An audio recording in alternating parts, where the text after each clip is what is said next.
Next recipe cabbage శనగపప్పు కూర.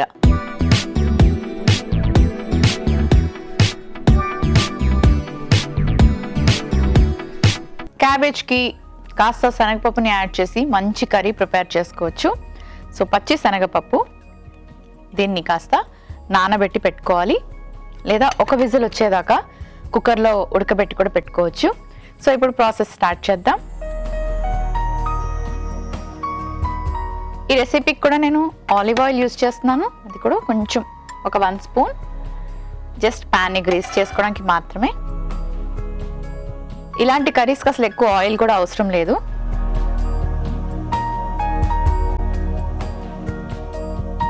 Oil కాస్త హీట్ అయ్యాక కొంచెం పోపు వేసుకుందాం. పచ్చిశనగపప్పు, మినపప్పు, జీలకర్ర, ఆవాలు.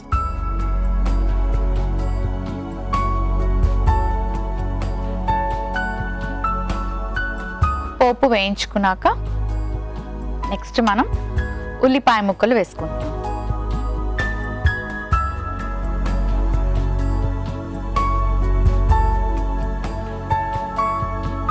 ఈ రెసిపీలో మనం టొమాటో యాడ్ చేసుకుంటున్నాం. టొమాటోలో vitamin C, fibre, antioxidants, cancer రాకుండా ప్రొటెక్ట్ చేసే మంచి గుణాలు మనకి టొమాటోలో ఉన్నాయి. సో టొమాటోని ప్రతి ఒక్కరూ తీసుకోండి.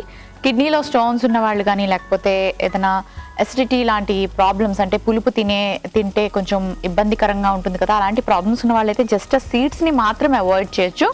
మొత్తం టొమాటోనే కొంతమంది కంప్లీట్గా డైట్లోంచి తీసేస్తారు. అలా చేయకండి. టొమాటోలో చాలా మంచి న్యూట్రియం వాల్యూస్ ఉన్నాయి.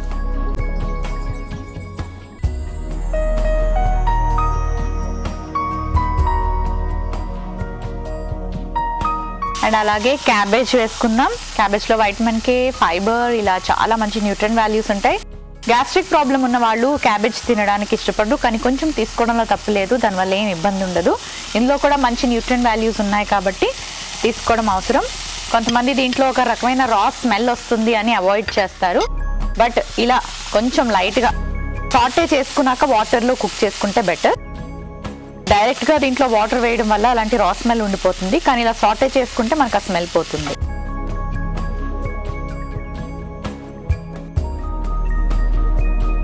ఇప్పుడు కొంచెం ఉప్పు వేసుకుందాం. అలాగే నానబెట్టి పెట్టుకున్న పచ్చిశనగపప్పు,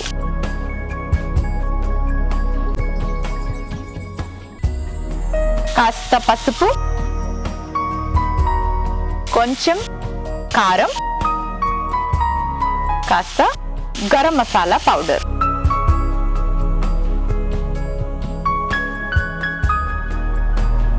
అలాగే కొంచెం అల్లం వెల్లుల్లి పేస్ట్ కూడా వేసుకుందాం.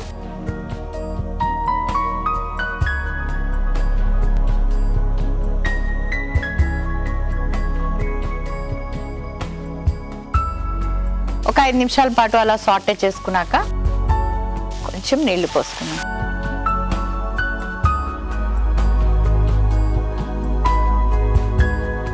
ఇప్పుడు ఇవన్నీ దగ్గరికి బాగా కుక్ అవ్వాలి. సో కొంచెం టైం పడుతుంది, కాస్త వెయిట్ చేయండి. సో ఆల్మోస్ట్ దగ్గరికి అయిపోయింది.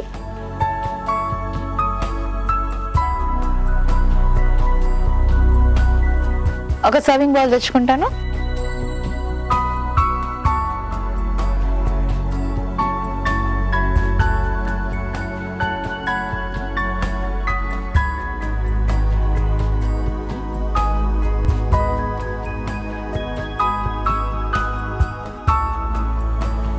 కొంచెం కొత్తిమీరతో గార్నిష్ చేసుకుందాం.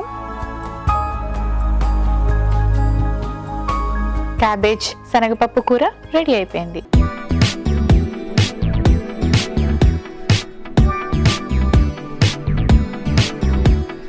క్యాబేజీ శనగపప్పు కూరకి కావలసిన పదార్థాలు: ఆలివ్ ఆయిల్ 1 టీ స్పూన్, పోపు దినుసులు 1 టీ స్పూన్, అల్లం వెల్లుల్లి పేస్ట్ 1/2 టీ స్పూన్, ఉల్లిపాయ ముక్కలు 1 కప్పు, టొమాటో ముక్కలు 1 కప్పు, ఉప్పు తగినంత, పసుపు 1/2 టీ స్పూన్, కారం 1/2 teaspoon, garam masala powder 1/2 teaspoon, నానబెట్టిన పచ్చిశనగపప్పు 1 కప్పు, క్యాబేజీ ముక్కలు 1 కప్పు, కొత్తిమీర కొద్దిగా. క్యాబేజీ శనగపప్పు కూర తయారు చేసుకునే విధానం: ముందుగా పాన్ పెట్టి నూనె వేసుకొని, నూనె వేడెక్కాక అందులో పోపు దినుసులు, ఉల్లిపాయ ముక్కలు, టొమాటో ముక్కలు వేసి వేయించుకొని వేయించుకొని ఆ తర్వాత క్యాబేజీ, ఉప్పు, నానబెట్టిన పచ్చిశనగపప్పు, గరం మసాలా పౌడర్, అల్లం వెల్లుల్లి పేస్ట్ వేసి బాగా కలిపి 2 నిమిషాల పాటు వేయించుకున్న తర్వాత సరిపడే నీళ్లు పోసి మూత పెట్టి బాగా కుక్ చేసుకుని సర్వింగ్ బౌల్ లోకి తీసుకుని కొత్తిమీరతో గార్నిష్ చేసి సర్వ్ చేసుకుంటే క్యాబేజీ శనగపప్పు కూర రెడీ.